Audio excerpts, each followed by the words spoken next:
here we are. The Africa Twin is going to get done up for a bit of an adventure. Now, I bought this bike because I am an enduro bike guy.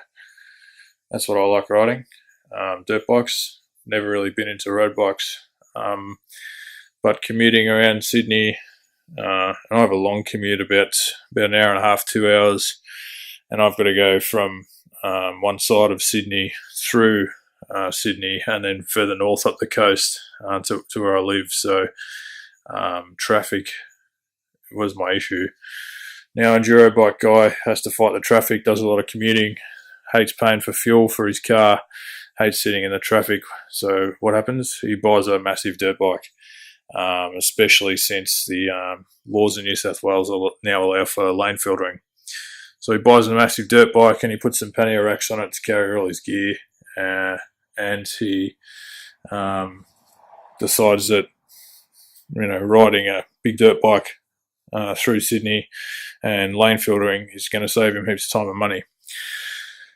Well, it did, but it's also a lot of work riding a big bike through traffic, especially sort of tightly packed traffic on Pennant Hills Road or something like that. So it wasn't the solution that I was hoping for, but it is a friggin' fantastic bike.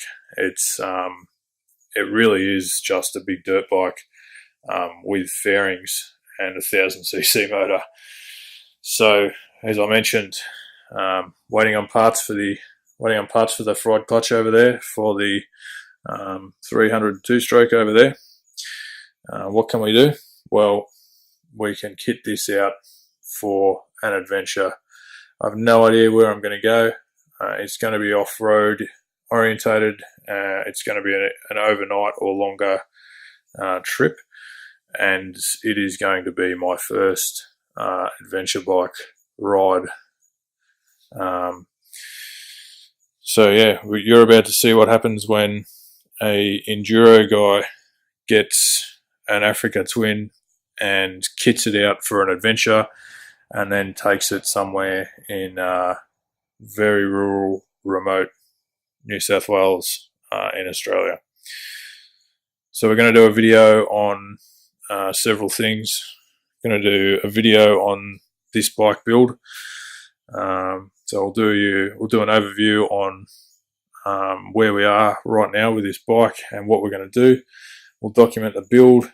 We'll do a bit of a video on what we're packing and taking for the ride and some trip planning sort of stuff, and then we'll document the ride itself.